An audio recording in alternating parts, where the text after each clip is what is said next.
नमस्कार आज परिक्रमा को आपण मानक स्वागत करुछु 27 तारिख दिन जनवरी 27 तारिख दिन प्रथम भारत मध्य एशिया शिखर सम्मेलन अनुष्ठित हो जाइए जो प्रधानमंत्री जो पांचटी देश अच्छी काजाकिस्तान उज्बेकिस्तान किर्गिस्तान ताजिकिस्तान और तुर्कमेनिस्तान तार राष्ट्र मुख्य मान सहित आलोचना करते यह पूर्वर आपण मैंने समस्ते जानती गत डिसेम्बर मसरे वैदेशिक मंत्रिस्तरीय आलोचना होता तेणु तापर ये जो प्रथम शिखर सम्मेलन यार गुरुत्व कौन अच्छी कहीं आलोचना है एवं भारत पर यही राष्ट्रगुड़िक केते गुरुत्वपूर्ण वैदेशिक नीति दृष्टि हो कूटनीति दृष्टि हो बा सामरिक सुरक्षा दृष्टि हो से संपर्क में आलोचना करने आज आम विषय रखीचु प्रथम भारत मध्य एशिया शिखर बैठक एवं आज आम सहित आलोचना करेंगे वरिष्ठ राजनीति विज्ञानी प्रोफेसर रवींद्र कुमार शतपथी आम सहित अच्छा एवं डॉक्टर प्रीति साहू अर्थनीति विशेषज्ञ अच्छा एवं तांका पाखरे आमर एठी प्रथमे अच्छा श्री राजाराम शतपथी वरिष्ठ सांबादिक एवं समीक्षक तांका सहित आम प्रथमे आलोचना करूँ तेज आम गोटे सूचना देदेवाक चाहूँ जे ये जो देशगुड़िक एगुड़िक सोभियत संघ पूर्वतन जो सोभियत संघ थिला बा यूएसएसआर तार एगुड़िक अंशविशेष थिले किंतु गत शताब्दीर नवम दशंधि पर जो सोभियत संघ भागीगला एगुड़िक समस्ते स्वाधीन देश हिसाब से आत्मप्रकाश कले एवं 30 वर्ष धरी भारत अन्यतम देश थिला जी एम प्रथम स्वीकृति देता एवं गत 30 वर्ष धरी एम भारत सहित भल संपर्क रखी आम जदि अतीत को फेरिबा ताले तृतीय शताब्दी आरंभ माने तृतीय बीसी बिफोर क्राइस्ट आरंभ करी 1500 शताब्दी पर्यंत सिल्क रूट जहाँ को कहुला जो पर्यंत यूरोप को समुद्र पथ आविष्कार हो नाला से पर्यंत सिल्क हस्ततंत्र सामग्री एवं मसला इत्यादि यही बाट दे यूरोप को जाऊला एवं चिंतन धर्म दर्शन आदि आदान प्रदान यही देश मान जरिया होता बौद्ध धर्म केन्द्र एशिया और पश्चिम चीन को से जोटा को जिंगजियांग कहुच्छी यही बाट दे प्रसारित होता बाबर मध्य परगना दे भारत को आसी एवं स्वाधीनता पर संस्कृति संगीत चलचित्र साहित्य भारतर सेमानक सहित और सेमानकर भारत सहित खूब आदान प्रदान होता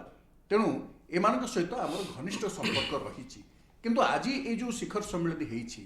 यार उद्देश्य कौन कहीं भारत यही देशगुड़ी को गुरुत्व दौची एवं जो कथा कहुई जे द्विपाक्षिक संपर्क भल रही आहरी किभली भल कर ये गोटे शिखर सम्मेलन अनुष्ठित होता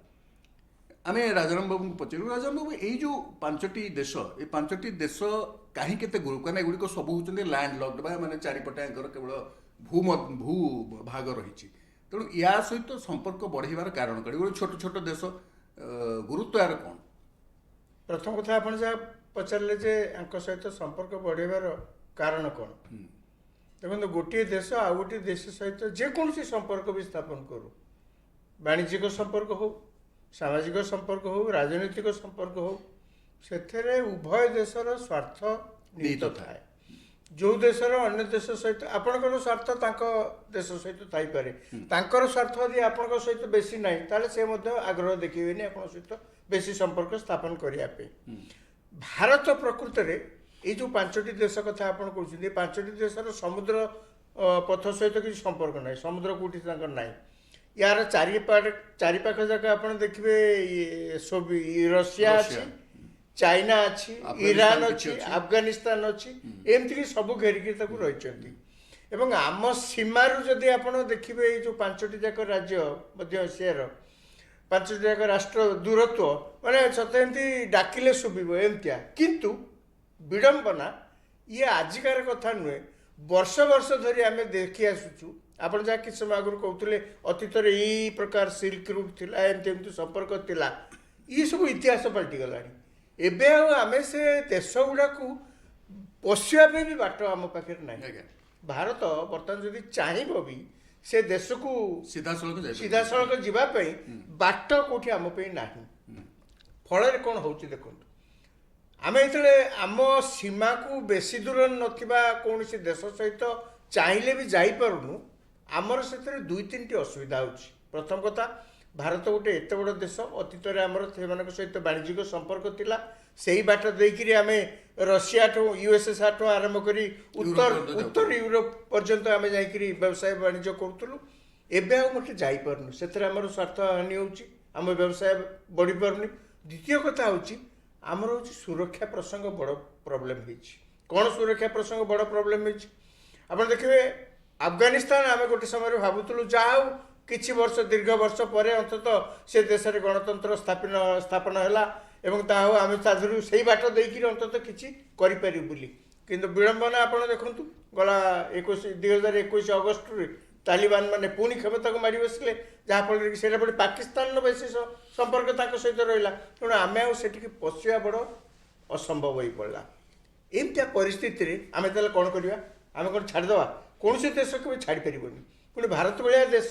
ये केबे से सबू देश गुड़िक सहित संपर्क किभली स्थापन करा जीवो उन्नति केमिति हमर हब संपर्क रे आकु केबे चाहिले असुविधा थिले भी आकु केबे दूर कर परिबनी कोन वर्तमान एची वर्तमान कथा देखत ए जो जनवरी 26 दिन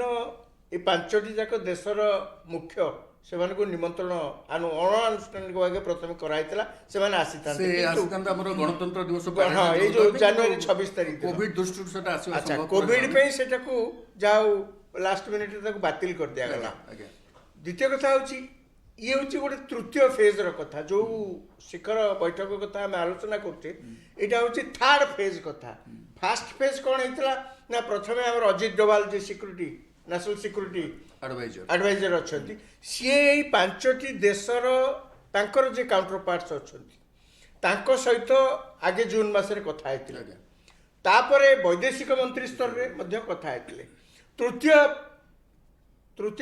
फेज होची जो कि आपण जनवरी 26 रे से माने आस्तांते एवं आमे जो मध्य कथा हेतला अफगानिस्तान परे सेटा आलोचना हेतला आज्ञा अतीत रे आपण देखंतु हमर जो व्यवसाय वाणिज्यिक कथा पड़िछि से देश सहित अतीत रे अनेक प्रकार उद्यम करा हैछि किंतु फलप्रद किछि हेनी कोन करा हैछि ना गोटे जो सेही जो पांचटी जाक देश ताजिकिस्तान अफगानिस्तान पाकिस्तान इंडिया या भीतर गोटे तेल पाइपलाइन बिछेवा पे गोटे योजना होता सी बेसी किसी आगे पारानी पुणी कथा है कौन ना ताजिकिस्तान ए कौन ईरान चबाहार पोर्ट देकरी आम ये पुणी चेष्टा कलु रशिया सहित गोटे पैक्ट करी गोटे आंतर्जातिक रूट खोलिया एमओयू है एग्रीमेंट है किंतु देखला को विशेष किसी आम आगे पार्लुन बर्तमान परिस्थिति आहरी जटिल हो पड़ी विशेषकर आम कौन ना तालिबान आसला परे एवं यही पांचटी देश जहाँ कथा आप कहते अतीत से यूएसएसआर सहित थिले 30 वर्ष पूर्व यूएसएसआर जो भांगीगला आमे जदिओ भारत प्रथम केतेक राष्ट्र भितर प्रथमे तांको स्वीकृति देइतला स्वतंत्र देश भाव में किंतु आमर संपर्क एत अधिक हो पारानी बदल रे चाइना बर्तमान से बेस प्रादुर्भाव कर चाइनार प्रभाव से देश मानक बेसी बढ़ुची यार पुणी विशद को आसवा प्रोफेसर शतपथी आम ये जोटा कह जाए आम सार्क कंट्री मान सहित जो मैंने अच्छा साउथ एशियन राष्ट्र सहित आम संपर्क भल कर मध्यप्राच्य सहित आम संपर्क भल ये जो माने मध्य एशिया को बर्तमान कहूँ एक्सटेंडेड नेबरहुड संप्रसारित पड़ोसी बोली कहुच्छी तांकु आमे ये जो गुरुत्व वर्तमान दौचु प्रधानमंत्री 3टा कथा कहते भारत मध्य एशिया देश मध्य सहयोग अनिवार्य यार कारण देते क्षेत्रीय सुरक्षा और पारस्परिक समृद्धि द्वितीय हूँ सहयोग को एक प्रभावी भित्तिभूमि दबा और वार्तालाप को बढ़ेगा तृतीय हूँ सहयोग गोटे महत्वाकांक्षी रोडमैप रूपरेख या जो 3टा गुरुत्वपूर्ण कथा कहीं कहुचे विशेषकर बर्तमान यूक्रेन जो अवस्था ताकू नहीं आम देखिले बेसी दूर नुह तेणु ये केते गुरुत्वपूर्ण लगुच देखो से एक्सटेंडेड नेबर बोल कि कह जाऊँगी कारण दिने आमर से नेबर थिले माने इतिहास को जदि आम ताहले आमर से माने नेबर थिले केवल पाकिस्तान जो काश्मीर जगटा को से जो माड़ी बसला जो आ चीन सांगरे जो डायरेक्ट जो लिंक जो रहा से आमर संपर्क कटिगला अफगानिस्तान सांगरे अफगानिस्तान री सबू कंट्री गुड़ाक तांकर पड़ोसी मोस्टली तांकर जो पड़ोसी तेबे आमर कथा हला जे दुईटा कारण से बेसी इम्पोर्टाट आमर भारत पाई प्रथम कारण हला जे आमर अफगानिस्तान जो आमे जो शिक्षा पाइलु ସେଠି ଯେଉଁ ଇନଭେଷ୍ଟମେଣ୍ଟ ହେଇଥିଲା ତାପରେ ଯେଉଁ ପ୍ରକାର ତାଙ୍କର ରାଜନୈତିକ ଅସ୍ଥିରତା ହେଲା ଏବଂ ସେଥିରେ ଭାରତର ଯେଉଁ ଭୂମିକା ଯେଉଁ ରହିଲା ସେଥିରେ ଆମେ ବିଶେଷ କିଛି ଏବେ ପର୍ଯ୍ୟନ୍ତ ଫଳ ପାଇନାହୁଁ। ଦ୍ୱିତୀୟ କଥା ହେଲା ଏହାର ସୁଯୋଗ ନେଇକି ଚୀନ ସେଇ ଦେଶ ଗୁଡ଼ାକରେ ସେ ତାଙ୍କର ବିଭିନ୍ନ ପ୍ରକାରର ଇନଭେଷ୍ଟମେଣ୍ଟ ସେମାନେ କରିଥିଲେ। ଇନଭେଷ୍ଟମେଣ୍ଟ କଲା ପରେ ଯେ ସେମାନେ ତାଙ୍କର ଯେଉଁ ଡେଟ୍ ଟ୍ରାପ୍ ଯେଉଁ କୁହାଯାଏ ଯେଉଁ due to lake of transparency ମାନେ ଋଣ ଜନତା ଯେଉଁ ସେ ଜାଣା ଭିତରେ ତାଙ୍କୁ ପକାଇ ଦିଆଯାଇଛି ଯେଉଁଥିରୁ କି ସେ ଦେଶ ଗୁଡ଼ାକ ସେମାନେ ମୁକୁଳିବା ପାଇଁ ଚାହାନ୍ତି। ଆଉ ସେମାନେ ଜାଣିଛନ୍ତି ଯେ ଆମର ତ ସାଂସ୍କୃତିକ ସମ୍ପର୍କ ତ ବହୁତ ଅର୍ଥନୈତିକ ସମ୍ପର୍କ ସାଂସ୍କୃତିକ ସମ୍ପର୍କ ବହୁତ ଭଲ ଥିଲା, ତେବେ ସୁରକ୍ଷା ଏବଂ ତାଙ୍କର ଯେଉଁ ରାଜନୀତି ଦୃଷ୍ଟିରୁ ସେମାନେ ଭାରତକୁ ଯଥେଷ୍ଟ ମର୍ଯ୍ୟାଦା ଦିଅନ୍ତି, କାରଣ ଆମର ଟେରିଟୋରିଆଲ ଏମ୍ବିସନ୍ କିଛି ନାହିଁ। ଆମର ନାହିଁ ଯେ ଆମେ ସେ କିଛି ଯାଇକି କାହାଠୁ ଗୋଟେ କବ୍ଜା କରିବୁ ବା ମାଡ଼ି ବସିବୁ, ଇଏ ଆମର ଆଉ ସେଟାକୁ ସେମାନେ ଭଲ ଭାବରେ ଜାଣିଛନ୍ତି, ଯେଉଁଟାକି ଜାଣିଛନ୍ତି। ତେଣୁ ଏହିସବୁ ଦୃଷ୍ଟିରୁ ବର୍ତ୍ତମାନ ଯେହେତୁ ଯେଉଁ ସାଉଥ୍ ଚାଇନା ସିଟାକୁ ଆପଣ ଦେଖନ୍ତୁ ଆଉ ଇଣ୍ଡୋ ପାସିଫିକ୍ ଏରିଆରେ ଚୀନ ଯେ ଚାହୁଁଛି ଯେ ଭାରତକୁ ଯେ କବ୍ଜା ଚାରିଆଡ଼ୁ ଯେମିତି ମାଡ଼ି ବସିବା ପାଇଁ ଚାହୁଁଛି, ତେଣୁ ଆମେ ତାକୁ କାଉଣ୍ଟର କରିବା ପାଇଁ ଇଏ ହେଉଛି ଗୋଟିଏ ବାଟ। ଯେଉଁଥିପାଇଁ ଦ୍ୱିତୀୟ କଥା ହେଲା ବର୍ତ୍ତମାନ ଏଇଥିପାଇଁ ସେ ଗୁରୁତ୍ୱପୂର୍ଣ୍ଣ ୟୁକ୍ରେନରେ ଯେଉଁ ରୁଷିଆର ଯେଉଁ ଭୂମିକା ସେଇଥିପାଇଁ। ଆଉ ଏଇଟା ଯଦି ଆମେ କାରଣ ଇଏ ସବୁ ଗୁଡ଼ା ସାଙ୍ଗରେ ୟୁକ୍ରେନ ବି ଥିଲା ରୁଷିଆର ଗୋଟେ ଅଙ୍ଗ ଥିଲା। ଯେଉଁ 16ଟା ଯେଉଁ ୟୁନିୟନ ରିପବ୍ଲିକ ଥିଲା ତା ଭିତରୁ ଇଏ 5ଟା ବି ଥିଲା, ୟୁକ୍ରେନ ଆଉ ଅନ୍ୟ ଏଗୁଡ଼ାକ ଥିଲେ। ତେବେ ଏ ଯଦି ହେଲା ଯଦି ଆମେ ତାଙ୍କ ସାଙ୍ଗରେ ଯଦି ସୁରକ୍ଷା ସମ୍ପର୍କ ଯଦି ରହିଲା ଆମେ ସିଧାସଳଖ ୟୁକ୍ରେନ ପାଖାପାଖି ଆମେ ପହଞ୍ଚି ପାରିବୁ। ଇଏ ହେଲା ଆଉ ଗୋଟିଏ। ତୃତୀୟ କଥା ହେଲା ୟୁକ୍ରେନ ବର୍ତ୍ତମାନ ଗୋଟେ ଫ୍ଲାସ୍ ପଏଣ୍ଟ, ବର୍ତ୍ତମାନ ବହୁତ ଯେକୌଣସି ସମୟରେ ଆଶଙ୍କା ରହିଛି ଯୁଦ୍ଧ ହେଇପାରେ। ତୃତୀୟ କଥା ହେଲା ଯେଉଁ ଚାବାହାର ଯେଉଁ ପୋର୍ଟଟା ଯେଉଁଟା ବନ୍ଦରଟା ଯେଉଁ ସେଇଟା ଜୱାହର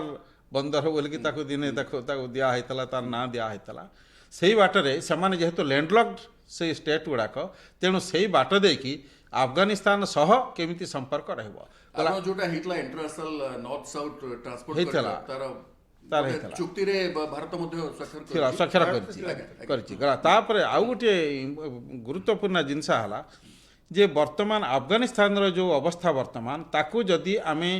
ତାର ଯେଉଁ ପଡ଼ୋଶୀ ଦେଶ ଗୁଡ଼ାକ ଇମିଡ଼ିଏଟ୍ ନେଇବର ଯେଉଁମାନେ ସେମାନଙ୍କର ତାଙ୍କର ଯଦି ଯେଉଁ ଭୂମିକା ରହିଛି, କାରଣ ତାଙ୍କର ଭିତରେ ରେଫ୍ୟୁଜି ବହୁତ ତାଙ୍କର ଆଫଗାନିସ୍ତାନରୁ ପଳାଇ ଯାଇଛନ୍ତି, ସେମାନଙ୍କର ଆଫଗାନିସ୍ତାନର ପ୍ରୋବ୍ଲେମ୍ ପାଇଁ ତାଙ୍କର ବି ଆର୍ଥିକ ସମସ୍ୟା ବହୁତ ଖରାପ ହେଇଯାଇଛି। ତେଣୁ ଏହି ସମୟରେ ଆମେ ଯଦି ତାଙ୍କୁ ଯଦି ସହଯୋଗର ହାତ ଯଦି ବଢ଼ାଉ ତାହେଲେ ସେମାନେ ଆଫଗାନିସ୍ତାନ ଉପରେ ଯେଉଁ ପ୍ରଭାବଟା ପକାଇବେ ସେଇଟା ଇନଡାଇରେକ୍ଟଲି ଭାରତ ଦ୍ୱାରା ହିଁ ହେଇପାରିବ, ବିଶେଷ କରି ସନ୍ତାସବାଦକୁ ପ୍ରତିହତ କରିପାରିବ। ଏଇଟା ହେଲା କୂଟନୈତିକ ସମ୍ପର୍କ ଆମର। ସେଇଥିପାଇଁ ଯେଉଁ ଅଜିତ ଡୋଭାଲ ଯେଉଁ ଯାଇଥିଲେ ସେ ସେଇଥିପାଇଁ କେବଳ ଯାଇଥିଲେ ଏବଂ ତାଙ୍କ ସାଙ୍ଗରେ ଯେଉଁ ସମ୍ପର୍କ ରଖିବାର କାରଣ ହେଲା ଯେ ଆମେ ଚାହୁଁଛୁ ଆଫଗାନିସ୍ତାନରେ ଯେଉଁ ସରକାର ରହୁ, ସେ ତାଲିବାନ ରୁହନ୍ତୁ ବା ତାଙ୍କର ଗଣତାନ୍ତ୍ରିକ ସରକାର ହଉ, ସେ ସରକାର ଉପରେ ଡାଇରେକ୍ଟଲି ନହେଲେ ବି ଅନ୍ତତଃ ପରୋକ୍ଷରେ ଆମର ତାଙ୍କ ଉପରେ ନିୟନ୍ତ୍ରଣ ହେଇଥିଲା। ଡିସେମ୍ବର ମାସରେ ମିଟିଂ କେବଳ ଚୀନ ପାକିସ୍ତାନକୁ ଛାଡ଼ିଦେଲେ ଅନ୍ୟ ସମସ୍ତେ ଆସିଥିଲେ, ସମ୍ପର୍କ ଭଲ ସମସ୍ତେ ହଁ ସେଇଥିପାଇଁ ମାନେ ଆମର କଥା ହେଲା ଯେ ରଷିଆ ରାଷ୍ଟ୍ରପତି ମଧ୍ୟ ନିଜେ ଆସିଥିଲେ। ଆହୁରି ଖାଲି ସେତିକ ନୁହେଁ, ବର୍ତ୍ତମାନ ଯେଉଁ ରଷିଆ ବର୍ତ୍ତମାନର ପରିସ୍ଥିତିରେ ସେ ଚାହେଁ ଯେ ଆନ୍ତର୍ଜାତିକ ସମର୍ଥନ ଚାହେଁ ୟୁକ୍ରେନ ମାମଲାରେ, ଆଉ ଯେଉଁଥିରେ କି ଯେ ଆମେ ଅତୀତରେ ଆମେରିକାର ଇଚ୍ଛା ବିରୁଦ୍ଧରେ ଆମେ ତାଙ୍କର ଅସ୍ତ୍ର ଚୁକ୍ତି ଆମେ କରେଇଥିଲୁ ଯେଉଁ ରୁଷିଆ ସାଙ୍ଗରେ,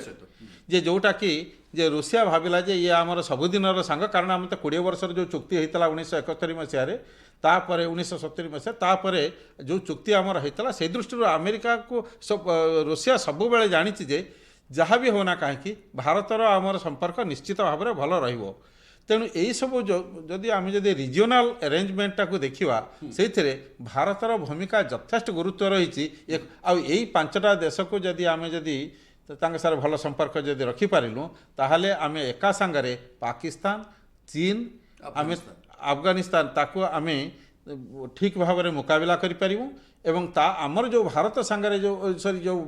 ଆଫଗାନିସ୍ତାନରେ ଯେଉଁ ସମ୍ପର୍କ ରହିଛି ସେ ସମ୍ପର୍କରେ ବି ଆମେ ପୁଣି ଆହୁରି ତା ଭିତରେ ଯେଉଁ ଇଣ୍ଟରନାଲ ଆଫେୟାର୍ସରେ ବି ଆମେ ତା ଭିତରେ ପଶିପାରିବୁ। ଡକ୍ଟର ସାହୁ, ଏଠି ଏଇ ଯେଉଁ ସମନ୍ୱିତ ସମ୍ପ୍ରସାରିତ ପଡ଼ୋଶୀ ନୀତିକୁ ସୁଦୃଢ଼ କରିବା ବୋଲି କୁହାଯାଏ, ଗୋଟେ ଚାବାହାର ବନ୍ଦର କଥା କୁହାଗଲା, ଆଉ ଗୋଟେ ଶକ୍ତି ଯୋଗାଯୋଗ କ୍ଷେତ୍ରରେ ନିୟମିତ ବୈଠକ ହେବ ଏବଂ ପରସ୍ପରକୁ ସାହାଯ୍ୟ କରିବେ। ଇଏ ବି ମଧ୍ୟ ବୌଦ୍ଧ ଧର୍ମ ଯେହେତୁ ସେଠି ଆଉ ଭାରତରୁ ଯାଇଥିଲା ତେଣୁ ବୌଦ୍ଧ ପର୍ଯ୍ୟଟନ ସ୍ଥଳୀର ପ୍ରଦର୍ଶନୀ ହେବ। ଭାରତ ମଧ୍ୟ ଏସୀୟ ଦେଶମାନଙ୍କର ବ୍ୟବହୃତ ସମାନ ଶବ୍ଦମାନଙ୍କର ଗୋଟେ ଅଭିଧାନ ପ୍ରସ୍ତୁତି ହେବ ବୋଲି ୟା ଦେହରେ ଅଛି। ଆମେଙ୍କର ବହୁତ କମନାଲିଟି ରହିଛି ଏବଂ ଯୁଗ୍ମ ସନ୍ତାସବାଦୀ ବିରୋଧୀ କାର୍ଯ୍ୟକ୍ରମ ମଧ୍ୟ ରହିଛି ୟା ଭିତରେ। ତାପରେ ପ୍ରତି ବର୍ଷ 100 ସଦସ୍ୟ ବିଶିଷ୍ଟ ଯୁବ ପ୍ରତିନିଧି ଦଳ এই দেশগুড়িକୁ ଯିବେ ଏବଂ ସେମାନଙ୍କର ମଧ୍ୟ ଭାରତକୁ ଆସିବେ। ଏମିତି ମଧ୍ୟ ତାଜିକିସ୍ତାନ ସହିତ ଶିକ୍ଷାରେ ଏବଂ ତୁର୍କମେନିସ୍ତାନ ସହିତ ସଡ଼କ ଯୋଗାଯୋଗ କ୍ଷେତ୍ରରେ ଆମର ଅଛି ସମ୍ପର୍କ। ତେଣୁ ଆମେ ଯଦି ଆମର ବ୍ୟବସାୟ ବାଣିଜ୍ୟକୁ ଦେଖିବା, କାରଣ ଏଗୁଡ଼ିକ ଆପଣ ଜାଣିଛନ୍ତି ସବୁଯାକ ଖଣିଜ ସମ୍ପଦରେ ଭରପୁର, ତେଣୁ ଏବଂ ତା ଛଡ଼ା ହାଇଡ୍ରୋ ଇଲେକ୍ଟ୍ରିକ୍ କ୍ଷେତ୍ରରେ ମଧ୍ୟ ସେ ଦୃଷ୍ଟିରୁ ଭାରତର ଏଇ ଯେଉଁ ସମ୍ପର୍କଟା କେତେ ଦେଖୁଛନ୍ତି ଇଏ ସୁଦୃଢ଼ ହେବାକୁ ଯାଉଛି ଏବଂ କ'ଣ ଭାରତକୁ ସୁବିଧା ମିଳିବ? ଦେଖନ୍ତୁ, ପ୍ରଥମ କଥା ହେଲା ଯେକୌଣସି ଗୋଟେ ରିଲେସନସିପ୍ ଦେଖିବେ, ବାୟୋଲେଟରାଲ ହଉ ବା ମଲ୍ଟିଲେଟରାଲ, ମାନେ ଦ୍ୱିପାକ୍ଷିକ ହଉ ବା ବହୁପାକ୍ଷିକ ହଉ, ତାର ଗୋଟିଏ ମୁଖ୍ୟ ଉଦ୍ଦେଶ୍ୟ ରହିଥାଏ ଯେ କିଭଳି ଭାବରେ ଅର୍ଥନୈତିକ ବ୍ୟବସ୍ଥା ବା ଆର୍ଥିକ ସ୍ଥିତିଟାକୁ ସୁଦୃଢ଼ ବା ବେଶୀ ବାଣିଜ୍ୟ କାରବାର ହେଇପାରିବ। ଆମେ ବାଣିଜ୍ୟ କାରବାରକୁ ଦେଖିବାକୁ ଗଲେ ଗୋଟିଏ ଜିନିଷ ମୂଳ କଥା ଦେଖିବାକୁ ପଡ଼ିବ, ସେ ଅର୍ଥନୀତି ବା ସେ ଅର୍ଥ ବ୍ୟବସ୍ଥାର ବର୍ତ୍ତମାନ ପରିସ୍ଥିତିଟା କ'ଣ। ଯଦି ପପୁଲେସନ୍ ହିସାବରେ ଦେଖିବେ ତାହେଲେ ପୁରା ସେ ସେଣ୍ଟ୍ରାଲ ଏସିଆ ରିଜିୟନରେ ପ୍ରାୟତଃ 7,30,00,000ରୁ ଉର୍ଦ୍ଧ୍ୱ ପପୁଲେସନ୍ ଅଛି। ଯଦି ତାଙ୍କର ଜିଡିପି ଟୋଟାଲ ସେଣ୍ଟ୍ରାଲ ଏସିଆରେ ଦେଖିବେ, ଯୋଉଠି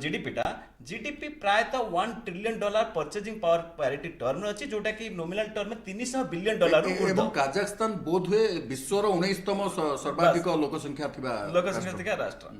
ତାର $300 ବିଲିୟନ ପାଖାପାଖି ଟୋଟାଲ ବର୍ତ୍ତମାନ ହେଉଛି ଜିଡିପି ଅଛି। ଯଦି ଆମେ ତାଙ୍କର ଅର୍ଥନୈତିକ ବ୍ୟବସ୍ଥା ବା ଆମେ ବାଣିଜ୍ୟ କାରବାର ଆମକୁ ଲାଭ ହେବ କି ନାହିଁ, ତାଙ୍କର ପର କ୍ୟାପିଟା ଇନକମ୍ ବା ମୁଣ୍ଡ ପିଛା ଆୟ ଦେଖନ୍ତୁ।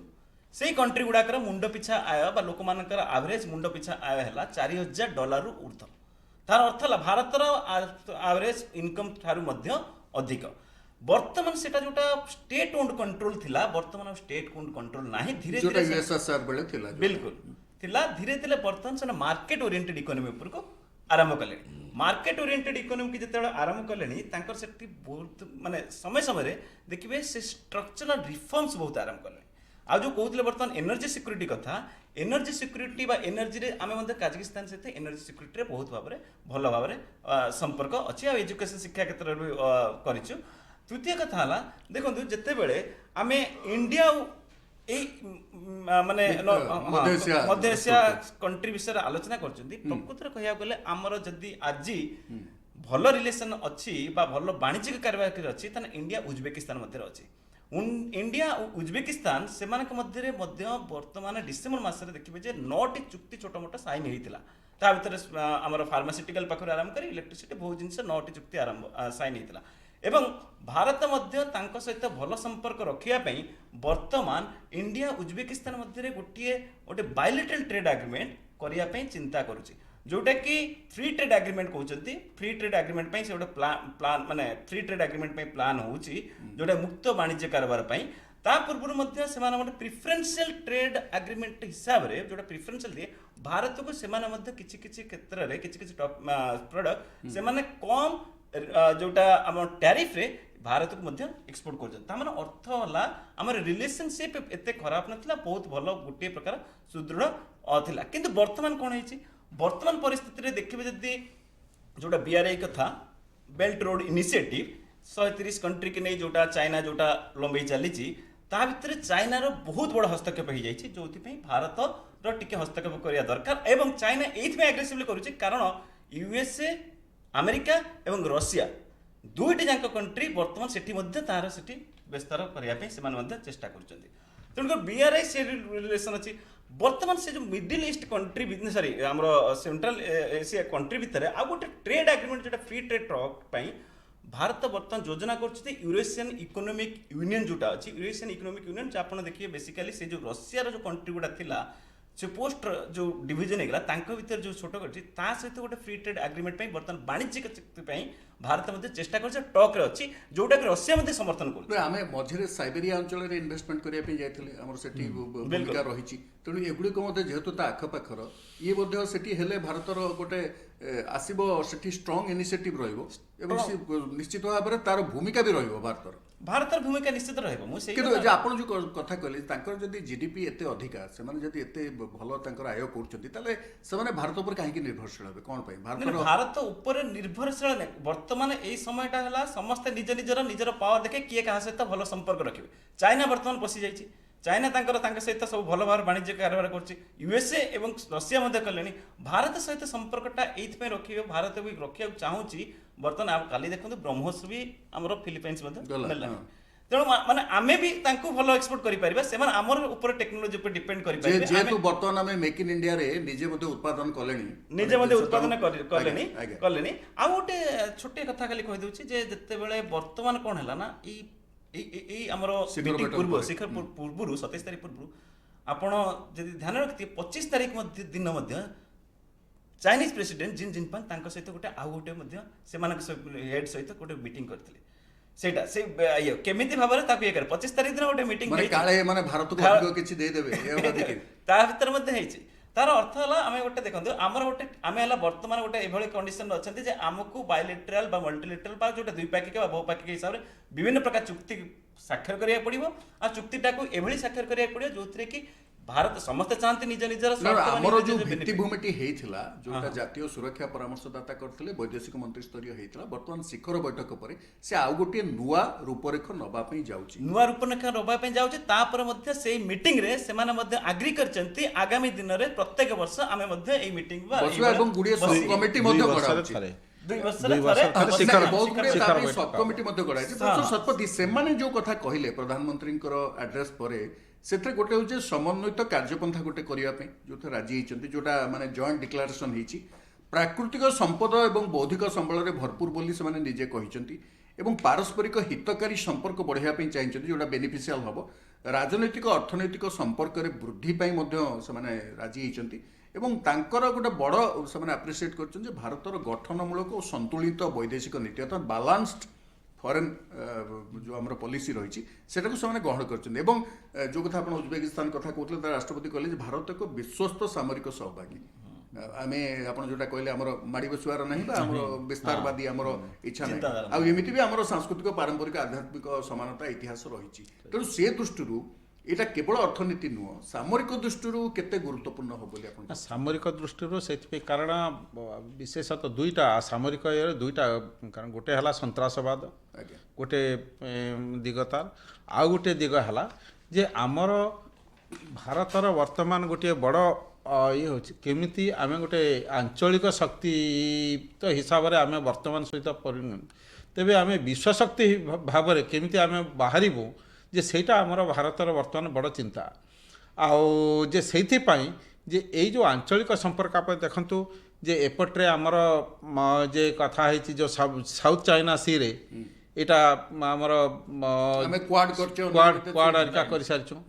ଏପଟରେ ଯେଉଁ ତାପରେ ଯେଉଁ ସାଉଥ୍ ଇଷ୍ଟ ଏସିଆନ୍ କଣ୍ଟ୍ରି ଗୁଡ଼ାକ ସାଙ୍ଗରେ ଆମର ସହଯୋଗ ରହିଛି, ସେଥିରେ ବି ଚୁକ୍ତି ସ୍ୱାକ୍ଷରିତ ହେଇଛି। ତେବେ ଆମର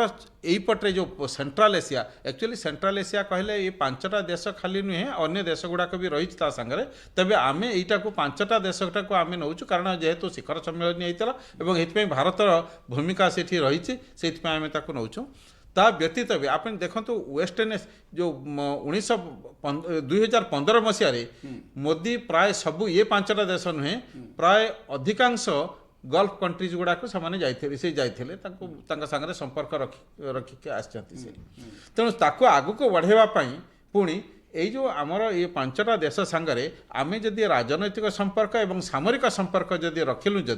ତାହେଲେ ଏଇଟା ଆଫଗାନିସ୍ତାନ ପାଇଁ ଆମର ଆଫଗାନିସ୍ତାନ ନୀତି ଉପରେ ତାର ଯଥେଷ୍ଟ ପ୍ରଭାବ ପଡ଼ିବ। ପ୍ରଥମ ପ୍ରଶ୍ନ ପଚାରିବାର କାରଣ ହେଲା ଏଗୁଡ଼ିକ ଏଇ ଦେଶ ଗୁଡ଼ିକରେ ଧାର୍ମିକ ରୂଢ଼ିବାଦ, ଉଗ୍ରବାଦ ଏବଂ ନିଶା ଦ୍ରବ୍ୟର କାରବାର ମଧ୍ୟ ବହୁତ ଅଧିକା ହୁଏ। ତେଣୁ ସେ ଦୃଷ୍ଟିରୁ ହୁଏ କିନ୍ତୁ ଦେଖନ୍ତୁ କିନ୍ତୁ ତାଙ୍କର ଆଉ ଗୋଟେ ଟ୍ରାଡିସନ୍ ତାଙ୍କର ଅଛି। ଯଦିଓ ସେମାନେ ସୋଭିଏତ ୟୁନିୟନର ସେମାନେ ପାର୍ଟ ହେଇକି ଥିଲେ, ତେବେ ସେମାନଙ୍କର କିନ୍ତୁ ଲିବରାଲ ଭ୍ୟାଲୁ ମାନେ ସରକାରୀ ଦେଖନ୍ତୁ ରୂଢ଼ିବାଦ ତ ପ୍ରତ୍ୟେକ ଦେଶରେ କିଛି ରହିଛନ୍ତି।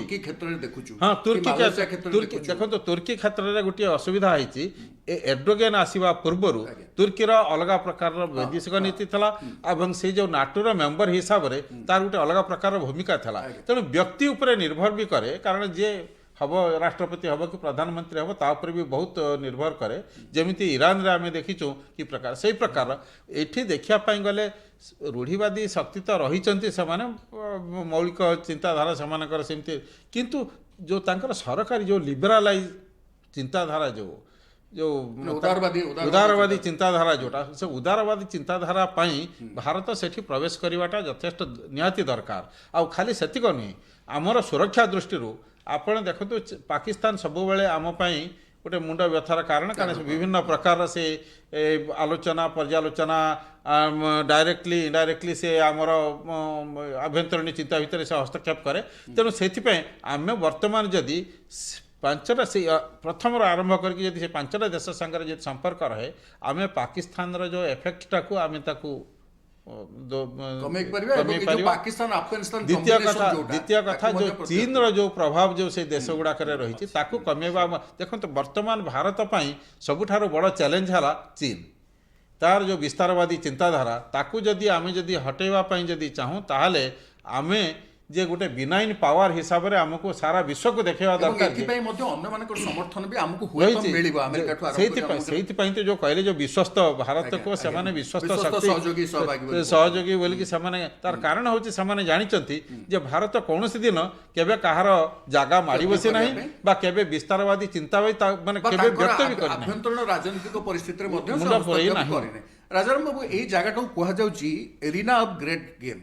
ବଡ଼ ଖେଳର ଅଞ୍ଚଳ ବିଶ୍ୱରେ। କାହିଁକି ନା ଏଠି ରୁଷିଆ, ଚୀନ, ଆମେରିକା, ତୁର୍କୀ, Iran, European Union, Japan, Pakistan, Afghanistan, Bharat ସମସ୍ତଙ୍କର ଏଥିରେ କିଛି ନା କିଛି ଭୂମିକା ରହୁଛି। ସେମାନେ ତାଙ୍କ ଖେଳରେ ଲାଗିଛନ୍ତି। ତେଣୁ ଏଇ ଯେଉଁ ଅଞ୍ଚଳ ଇଏ ବର୍ତ୍ତମାନ ଷ୍ଟ୍ରାଟେଜିକାଲି ସାମରିକ ଦୃଷ୍ଟିରୁ ଏବଂ ଅନ୍ୟ ସବୁ ଦୃଷ୍ଟିରୁ ଇଏ କେତେ ଗୁରୁତ୍ୱ ବହନ କରୁଛି ଏବଂ ଏଇ ଯେଉଁ ଭାରତ ଯେଉଁ ଇନିସିଏଟିଭଟା ନେଇଛି ତାକୁ ସେମାନେ ଯେଉଁଭଳି ଭାବରେ ଅକୁଣ୍ଠ ସମର୍ଥନ ଦେଇଛନ୍ତି, ଏହାର ଭବିଷ୍ୟତ ଆପଣ କେମିତି ଦେଖିପାରୁଛନ୍ତି? ଦେଖନ୍ତୁ, ଏଇ ଯେଉଁ ପାଞ୍ଚଟି ରାଷ୍ଟ୍ର ତା ସାଙ୍ଗରେ ଆପଣ ଆଫଗାନିସ୍ତାନକୁ ବି ଯୋଡ଼ନ୍ତୁ। ଏ ସମଗ୍ର ଅଞ୍ଚଳ ତେଲ, ପ୍ରାକୃତିକ ଗ୍ୟାସ୍ ଏବଂ ୟୁରାନିୟମ୍, ଏ ତିନୋଟି ଜିନିଷ ସେଠି ପୁରା ଭର୍ତ୍ତି ହେଇକିରି ଅଛି। ପୁରା ସୁନା ମଧ୍ୟ ଏଠି ଭର୍ତ୍ତି ହେଇକିରି ଅଛି। ଆପଣଙ୍କ ମନରେ ପ୍ରଶ୍ନ ଉଠିପାରେ, ଯେକୌଣସି ଲୋକଙ୍କ ମନରେ ମଧ୍ୟ ପ୍ରଶ୍ନ ଉଠିବ, ଏ ପାଞ୍ଚଟି ରାଷ୍ଟ୍ରର ସମୁଦାୟ ଲୋକ ସଂଖ୍ୟା 5 କୋଟି। ସମୁଦାୟ ଲୋକ ସଂଖ୍ୟା ମିଶାଇଲେ 5 କୋଟି କି ଧରି ନିଆଯାଉ 10 କୋଟି ଭିତରେ। ଆଚ୍ଛା, ଆମର ଭାରତ ବର୍ଷରେ ଏମିତି ରାଜ୍ୟ ଅଛନ୍ତି ଯାହାଙ୍କ ପପୁଲେସନ ଇଏ 5ଟା ଯାକ ଦେଶ କେବଳ ଉତ୍ତରପ୍ରଦେଶ 2 ଗୁଣ ତାଠୁ ଅଧିକା। ତାହେଲେ ଆମ ମନରେ ମଧ୍ୟ ପ୍ରଶ୍ନ ଉଠିବା ସ୍ୱାଭାବିକ, ସେ 5ଟି ରାଜ୍ୟ ସହିତ ଆମର କିଛି ସମ୍ପର୍କ ହେଲା କେତେ, ନହେଲା କେତେ, କ'ଣ କାହିଁ ଆମେ ଏତେ ବ୍ୟସ୍ତ ହେବା? କିନ୍ତୁ ଆମେ ବ୍ୟସ୍ତ ହେବାକୁ ହିଁ ପଡ଼ିବ। ତାର କାରଣ ହେଉଛି, ଆପଣ ଭାରତକୁ ଆପଣ ପ୍ରଥମେ ଦେଖନ୍ତୁ। ଆଜି ପର୍ଯ୍ୟନ୍ତ ଭାରତ ଯେଉଁ ପ୍ରକାର ଅର୍ଥନୀତି ଦେଇକିରି ଗତି କରୁଥିଲା, ସେ ଅର୍ଥନୀତିରେ ଆମେ ନିଜେ କିଛି କରିବା, ଆମେ ନିଜେ ବିଶ୍ୱର ଗୋଟେ ଶକ୍ତି ହେବା, ଆମେ ଗୋଟେ ପ୍ରଡକ୍ସନ୍ ହାଉସ୍ ପୃଥିବୀର ହେବା, ଆମେ ଗୋଟେ ମ୍ୟାନୁଫ୍ୟାକ୍ଚରିଂ ହେବା, ଏ କଥା ମୁଣ୍ଡରେ ଏତେ ରେଜିଷ୍ଟର ହେଉନଥିଲା। କ'ଣ ରେଜିଷ୍ଟର ହେଉଥିଲା? ଆମର ଯାହା ଦରକାର ପଦାରୁ ନେଇ ଆସ, କିଣିକି ନେଇ ଆସ, ସେ ଆମେରିକାରୁ ନେଇ ଆସ, ଚୀନରୁ ନେଇ ଆସ। ମୁଁ ଆପଣଙ୍କ କାର୍ଯ୍ୟକ୍ରମରେ ଅତୀତରେ ମଧ୍ୟ ଅନେକ ବାର କହିଥିବି ଯେ ଦିୱାଲିରେ ଦୀପ ଆଉ ଫୁଲମାଳ ଏବେ ମଧ୍ୟ ଚୀନରୁ ମୋତେ ଆସୁଥିଲା। ଏଇ ସରକାର ଆସିଲା ପରେ ଭାରତର ସେଇ ଯେଉଁ ଅର୍ଥନୈତିକ ଚିନ୍ତାଧାରା ଆମମାନଙ୍କ ଭିତରେ ଯାହା ଥିଲା ତାକୁ ଏ ସରକାର ଟିକେ ବଦଳାଇବାକୁ ଚେଷ୍ଟା କରୁଛନ୍ତି। କ'ଣ ବଦଳାଇବାକୁ ଚେଷ୍ଟା କରୁଛନ୍ତି? ଯେ ସବୁବେଳେ ଆମେ କାହିଁ ଭାବିବା ବାହାରୁ କିଣିକିରି ଆଣିବା, ବାହାରୁ କିଣିକିରି ଆଣିଲେ ଯିଏ ତିଆରି କରୁଛନ୍ତି ସିଏ ହିଁ ବଡ଼ ଲୋକ ହେବେ, ସେ ହିଁ ରୋଜଗାରକ୍ଷମ ହେବେ, ଆମେ ସବୁବେଳେ ହାତ ପତେଇ ଗରିବ ହେଇକି ରହିବା। ନିଜେ ବି ଆତ୍ମନିର୍ଭର ଭାବେ ପ୍ରଚେଷ୍ଟା କରିବା। ଦ୍ୱିତୀୟ ହେଉଛି, ଯଦି ବି ଆମେ କରିବା କିଛି ଯନ୍ତ୍ରପାତି ଅନ୍ତତଃ ଆମଠୁ ନେବେ, ସବୁ ସେମାନେ ନିଜେ କରିବେ। ତାହେଲେ ଯଦି ଆପଣ ଆତ୍ମନିର୍ଭର ହେବା ପାଇଁ ଆମେ ବର୍ତ୍ତମାନ ଭାରତର ଅର୍ଥନୈତିକ କ୍ଲକକୁ ବା ଘଣ୍ଟାକୁ ଆମେ ବଦଳାଇବାକୁ ଚେଷ୍ଟା କରୁଛେ, ଆପଣ ଯେତେବେଳେ ସ୍ୱାବଲମ୍ବନଶୀଳ ହେବେ, ବେଶୀ ଯେଉଁ ମାର୍କେଟରେ ଆପଣ ବିକିଲେ 2 ପଇସା ପାଇବେ, ସବୁ ତ ଭାରତରେ ଆପଣ ବିକିପାରିବେନି ନା, ବାହାରକୁ ବିକିବେ। ତାହେଲେ ବାହାରକୁ ଯେତେବେଳେ କି ଯାଏ ଚିନ୍ତା କରେ ବିକିବା ପାଇଁ କୌଣସି ଜିନିଷ, ସେ କେଉଁ ମାର୍କେଟକୁ ଆଗେ ଦେଖେ? ତାର ବାବୁ କହିପାରିବେ ତ ବ୍ରହ୍ମୋସ ପୂର୍ବରୁ ଆମେ ଆଉ କିଛି ଏମିତି ବିକ୍ରି କରିଥିଲେ କେବେ ବାହାରକୁ? ଏତେ ବଡ ଏଇଟା ଆମେ ସାମରିକ ଅସ୍ତ୍ର ବିକ୍ରି କରିବାର ପ୍ରଶ୍ନ ଉଠୁନଥିଲା, କାହିଁକିନା ଆମେ କିଛି ଆମଦାନୀ କରୁଥିଲୁ, ଆମେ ସବୁ ଆମଦାନୀ କରୁଥିଲୁ। ଯାହା ମୁଁ କହିଲି, ଆପଣ ଯେତେବେଳେ ମାର୍କେଟ ଖୋଜିବେ ଆପଣଙ୍କ ଜିନିଷ କୋଉଠି ବିକିବା ପାଇଁ, ଆପଣ ପାଖାପାଖି ମାର୍କେଟ ଆପଣ ଖୋଜିବେ। ପାଖାପାଖି ମାର୍କେଟ ଭିତରେ ଏଇ ଯେଉଁ 5ଟି ବା ମଧ୍ୟ ଏସୀୟ ରାଷ୍ଟ୍ର ଇଏ ଗୋଟିଏ। ଆଉ ଆପଣଙ୍କ ପାଖାପାଖି କିଏ ରହିଲା ବଡ଼ ରାଷ୍ଟ୍ର? ଆପଣ କୁହନ୍ତୁ ଚୀନ, ସେ କ'ଣ ଆପଣଙ୍କୁ ଘରେ ସେ ପୁରେଇବେ? କିଣିବନି, ହଁ। ପାକିସ୍ତାନ ସେ ତ ଆପଣଙ୍କର ଜନ୍ମରୁ ତ ନିଜେ ଦେବାଳିଆ ଥାଏ, ସେ ତ ନିଜେ ଦେବାଳିଆ ପୁଣି ଆମର ଜନ୍ମରୁ ଶତ୍ରୁ। ତେଣୁ ସେମାନେ କେବେ ଚାହିଁବେନି। ତେଣୁ ଆପଣ ଦେଖନ୍ତୁ କୋଉଠିକି ଆପଣ ଯିବେ 5ଟି ରାଷ୍ଟ୍ରର ଯାହା ମୁଁ କିଛି ସମୟ ଆଗରୁ କହୁଥିଲେ ଏଇଟାକୁ ଆପଣ ନିଶ୍ଚୟ ଦେଖିବେ ତାହେଲେ ମୋ ଜିନିଷ ନେଇକି ଏଇଠି କିଛି କାହିଁ ବିକିବେନି। ଯାହା ଆପଣ କହୁଥିଲେ ତାଙ୍କର ଯେହେତୁ ଅଳ୍ପ ଲୋକ ବହୁତ ପ୍ରାକୃତିକ ସମ୍ପଦ ଭର୍ତ୍ତି ହେଇକିରି ଅଛି ତାଙ୍କର ମୁଣ୍ଡ ପିଛା ଆୟ ଅଧିକା ସେମାନଙ୍କର କିଣିପାରିବାର ଶକ୍ତି ମଧ୍ୟ ଅଧିକା ଅଛି। କିନ୍ତୁ ମୁଁ ନେଇ ଜିନିଷ ପହଞ୍ଚେଇଲେ ତ ବିକିବି। ମୁଁ ଯାଇପାରୁନି ବର୍ତ୍ତମାନ ସେଠିକି। ଆମର ସେଠିକି ଯିବା ପାଇଁ ରାସ୍ତା ବି ନାହିଁ, ପାଦ ଚଲା ରାସ୍ତାଟେ ବି ନାହିଁ। ବଡ଼ ରାସ୍ତା କଥା ଦୂରେଇ ଥାଉ। ଆପଣ ଏখানে ଏରୋପ୍ଲେନ୍ରେ ଯଦି ସେ ଦେଶକୁ କେଉଁଠିକି ଯିବାକୁ ଚାହିଁବେ ଆପଣଙ୍କୁ ଏମିତି ବୁଲିକିରି ଆସିବାକୁ ପଡ଼ୁଛି। ନା ଆମେ ଆଫଗାନିସ୍ତାନ ଉପର ଦେଇ ଯାଇପାରୁଛୁ, ନା ପାକିସ୍ତାନ ଆମକୁ ଆଲାଉ କରୁଛି, ନା ଚାଇନା ବାଟ ଦେଇକିରି ଆମେ ଯାଇପାରିବୁ। ତାହେଲେ ଆମେ କରିବୁ କ'ଣ? ଆମକୁ ମାର୍କେଟ ଖୋଜିବାକୁ ପଡ଼ିବ। ଯାହା ମୁଁ କହୁଥିଲି କିଛି ବର୍ଷ ହେଲାଣି ଏଇ ଯେଉଁ ଚାଲିଥିଲା ଆମର ଉଦ୍ୟମ ଜାରି ରହିଛି। ଆମେ ଚୁପ ହେଇ ବସିନୁ, ଆମ ଉଦ୍ୟମ ଜାରି ରହିଛି। ତେଲ ପାଇପଲାଇନ୍ କୁହନ୍ତୁ, ସେ ଇଣ୍ଟରନ୍ୟାସନାଲ କରିଡର କଥା କୁହନ୍ତୁ, ତା ପୂର୍ବରୁ ଏଇସବୁ ଯାହା ଚାଲିଛି ଏହାର ମୂଳ ଉଦ୍ଦେଶ୍ୟ ହେଉଛି ଭାରତ ମଧ୍ୟ ଏସୀୟ ରାଷ୍ଟ୍ରଗୁଡ଼ିକୁ ଯିବା ପାଇଁ କେବଳ ଗୋଟେ ବାଟ କରୁଛି। ଥରେ ଆପଣ ସେ ବାଟ ଯେଉଁଟା ସିଲ୍କ ରୁଟ୍ରେ ଥିଲା ଆଗେ, ଏବେ ତ ନାହିଁ ଆଉ ସେଇଟା, ଏବେ ସେ ଇତିହାସ ପାଲଟି ଯାଇଛି। ତେଣୁ ଆପଣ ଥରେ ବାଟ ବାହାର କଲେ ଆପଣ ଯାହା ନିଜ ଦେଶରେ ଉତ୍ପାଦନ କରୁଛନ୍ତି ତାକୁ ଆପଣ ସହଜରେ ଗୋଟେ ମାର୍କେଟରେ ନେଇ ବିକିବେ। ସେଇଥିପାଇଁ ଯୋଉ ଜଏଣ୍ଟ ଡିକ୍ଲାରେସନ ହେଇ ସେଥିରେ ରାଜନୈତିକ, ଅର୍ଥନୈତିକ, ସୁରକ୍ଷା ସମ୍ବନ୍ଧ ଏବଂ ସାଂସ୍କୃତିକ ସବୁଗୁଡ଼ିକର ସମ୍ପର୍କ ବଢ଼ାଇବା ପାଇଁ ଏଇ ମିଟିଂରେ ଆଉ ଗୋଟେ କଥା ଆପଣ ଦେଖିବେ ବେଶୀ ଫୋକସ୍ କୋଉ ଦେଶ ଉପରେ କରାଯାଇଛି? ଆଫଗାନିସ୍ତାନର ପରିସ୍ଥିତି ଉପରେ। କାହିଁକି ନା ଆପଣ ଯାହା ବି ଏଇ 5ଟା ଯାକ ରାଷ୍ଟ୍ରକୁ ଯେତେବେଳେ ପଶିବାକୁ ଚେଷ୍ଟା କରିବେ ଆଫଗାନିସ୍ତାନକୁ ଆପଣ ଇଗ୍ନୋର କରିକି ଯାଇପାରିବେନି। ଏବଂ ସେଠାକାର କିଛି ମାନେ ଏୟାରପୋର୍ଟ ମଧ୍ୟ ଭାରତ ରହିଛି। ନା ନା କିଛି ନୁହେଁ। ଆକ୍ଚୁଆଲି ଭାରତର ପ୍ରଥମ ଓଭରସିଜ୍ ଏୟାରବେସ୍ ତାଜିକିସ୍ତାନରେ ଅଛି। ଆଉ ସେଠି ମଧ୍ୟ ଫାଇଟର ପ୍ଲେନ୍ ରଖିବା ପାଇଁ ସେ ଦେଶ ଆମକୁ ଅନୁମତି ଏବଂ ଦେଇଛି। ଏବେ କେବଳ ଆପଣ ହେଲିକପ୍ଟର ଦେଖିଥିବେ ଏବେ ଯୋଉ ପ୍ରକାଶ ପାଇଛି ଯେ ଆମେ ଯୋଉ ହ୍ୟୁମାନିଟେରିଆନ ବା ମାନବୀୟ ସାହାଯ୍ୟ ଆଫଗାନିସ୍ତାନର ଲୋକଙ୍କୁ କରିବୁ ସେଟା ପାକିସ୍ତାନ ବାଟ ଦେଇ ଗହମ ଯିବ, ଅଟା ଯିବ ଇତ୍ୟାଦି ଇତ୍ୟାଦି। ସେଇଟା ହୁଏତ ସେ ବାଟ ଦେଇ ମଧ୍ୟ ସେଇଟାକୁ ବର୍ତ୍ତମାନ ସନ୍ଦେହ କରାଯାଉଛି ଯେ ପାକିସ୍ତାନ ବାଟେ ଗଲେ ସେମାନେ ବସ୍ତା ଖୋଲିକିରି ତାଙ୍କର ଅଧାରୁ ଅଧିକା ପ୍ରଥମେ ମନା କରିଥିଲେ, ଏବେ ଯଦିଓ ଏଲାଉ କରିଛନ୍ତି ଯେ ସେ ତା ଉପରେ ଭାରତର ଭରସା କାହିଁକି ନା ଆଫଗାନିସ୍ତାନର ସ୍ଥିତି ଖରାପ ହେଇଗଲାଣି, ତେଣୁ ବାଧ୍ୟ ହେଇକି ବହୁତ ଅବସ୍ଥା ଖରାପ। ଏବଂ ସେମାନେ ବର୍ତ୍ତମାନ ପାକିସ୍ତାନକୁ ଦାୟୀ କରିବେ। ଆଚ୍ଛା, ଅଲ୍ଟରନେଟିଭ ବାଟ ଆପଣ କୋଉଠି ଖୋଜୁଛନ୍ତି ନା ଆପଣ ଇରାନର ଚବାହାର ପୋର୍ଟ ଯିବା ପାଇଁ। ଆଚ୍ଛା ଦେଖନ୍ତୁ, ସେଥିପାଇଁ ଆପଣଙ୍କୁ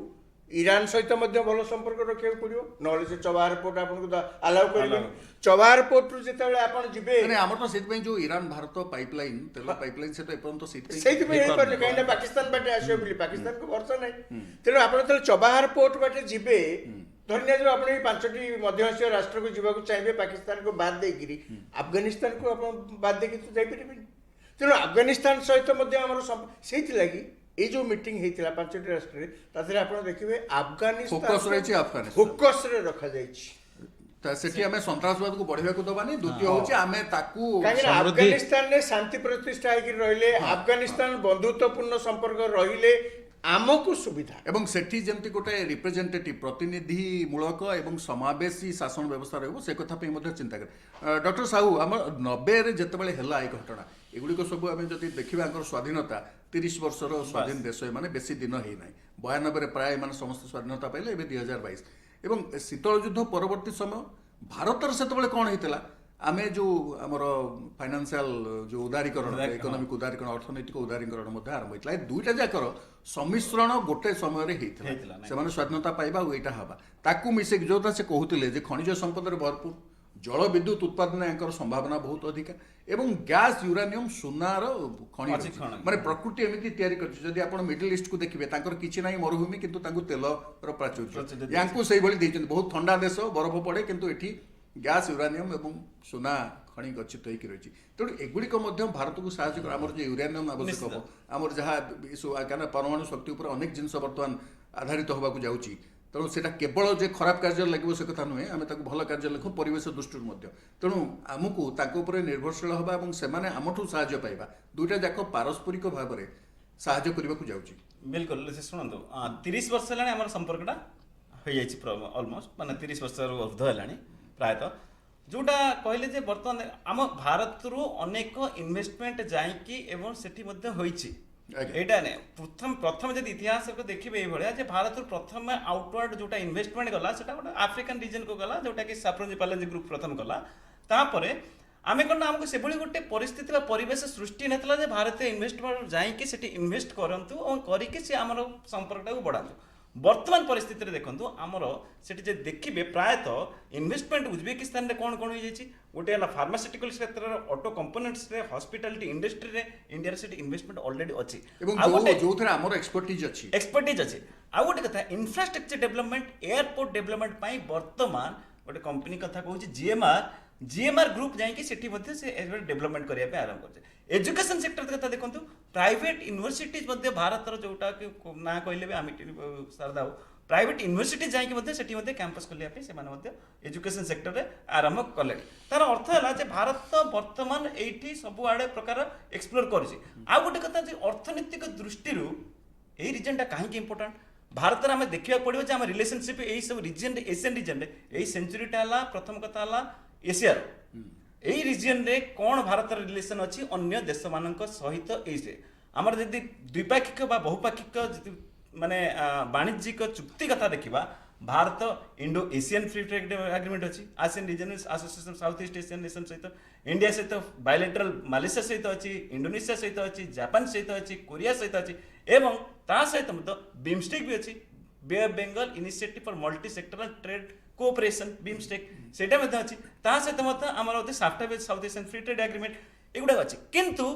एई रीजन सहित हमर गुटे माने ट्रेड रो वाणिज्यिक चुक्ति नथिला जोथि पई एबे एटा को बुद्ध ध्यान दिया जाउछि अन्य प्रश्न आछे आपण जदि सार्क देश मान को देखिबे तार उद्देश्य मत सेया थिला अर्थनैतिक सामाजिक और सांस्कृतिक संपर्क में कौन असुविधा हे ना राजनैतिक संपर्क जार बिल्कुल सेटा सार्क सेतिक सफल हो पारला नाही विभिन्न कारण लगे विभिन्न कारण पे हे पारला तेणु एटा सेही भली सफल होबा पे जीव बोली आपण भाबुचन कारण आमे एमान सब एकदम पड़ोसी हमर लागि कि रहिचंदी किंतु एमान टिके दूर रे सफलता डिपेंड करे जे आपनकर पॉलिटिकल एवं इकोनॉमिक बा क्यू भली भाव देखते मु गोटे छोटिया उदाहरण दूची वर्तमान भारतर कोरिया सहित मध्य वाणिज्यिक चुक्ति थिला भारतर जापान सहित थिला किंतु सेति जेतेबेले आमे नेगोशिएशन टा देखिले हमर किछि बेसी बेनिफिट होई नै पूर्व जते समय हेतिला तांकर बेसी बेनिफिट हेछि वर्तमान सरकार कोन कले केंद्र सरकार कहले ताको आमे रिव्यू करी देखिबा ए कोथि पई तांको बेनिफिट हला हमको हेला नै तेणु कर से इंडो माने जापान कोरिया को हेला बर्तन रिव्यू करिया अवस्था रे सेमे आमे कोड बेनिफिट पाई परिबे तेणु जो गुड़ा अनसक्सेसफुल थिला तार अर्थ नुहे जे जदि आमर दिशा डायरेक्शन को चेंज करबा सेही बेला अनसक्सेसफुल रहइबो वर्तमान रो सरकार जो नेतृत्व आ जो भली भाबरे तांकर चिंताधारा एवं से जो भली भाबरे विस्तारटा को माने राजनीतिक कथा कहूनी एठी हला अर्थनीतिक विस्तार अर्थनीतिक विस्तार करके समस्त को आम ऊपर डिपेंडेंट करे जो भली परिस्थिति अछि जोटा भी सफल न आमदानी अपेक्षा रप्तानी बढ़ेबा पई चलिबो आज भी देखंतु आम पाखर अछि फॉरेन इन्वेस्टमेंट पाखर फॉरेन एक्सचेंज रिजर्व पाखर फॉरेन सब अछि किंतु हम आउटवर्ड इन्वेस्टमेंट करिया पड़िबो आउटवर्ड इन्वेस्टमेंट करिया कहले आउटवर्ड इन्वेस्टमेंट बेसी अधिक करिया पड़िबो इंडिया जदि देखिबे भारत सब बेले एई जो देश गुड़ाक सहित भल माने वाणिज्यिक संपर्क पूर्व आसीथिला किंतु वर्तमान परिस्थिति रे जदि देखिबे विश्व रे अमेरिका कोन करछि ना समस्त ठाकर प्रथम न द्वितीय चाइना प्रथम न द्वितीय वाणिज्यिक कारोबार भितर सीमित रहछ भारत काहे कि परलानी तार अर्थ हला जे एथि पे ही परलानी कारण हमें दृष्टिभंगी भिन्न थिला हां मुझे हमें दृष्टिभंगी करबन नथिले दृष्टिभंगीटा को एबळी बाबा रास्ता रखिथिले जे हमें इंटरनली ना सफल होथिले ना एक्सटर्नली भी सफल होथि वैदेशिक नीति रे भी बहुत समय हमें फेल मारुथिले एवं ता सहित मते अर्थनीतिक माने विस्तार अर्थनीतिक क्षेत्र देखिले आमे मध्य लाभवान हे परनथि एवं एई शिखर सम्मेलन रे समस्तंकर सम्मानटा जो बळी प्रधानमंत्री को प्रति जणा जाउथिला ता मध्य निश्चित भाव रे गोटे प्रभावी भूमिका नैथिबो निश्चित जेतेबेले समस्त प्रधानमंत्री एवं से राजी होचंती जे आमे रेगुलर बेसिस रे मीट करिया पई हबो आमे आको आहुरे आगो को नै जेबा पड़बे ताहार अर्थटा से हला सेमाने भी मध्य जानी भारतर भूमिका वर्तमान विश्व में बहुत बड़ अच्छी भारत चाइना होते पारे तार एक छत्रवाद भाया राज करके समस्त पाखे कंट्रोल करने चेष्टा करुचे किंतु चाइना संगे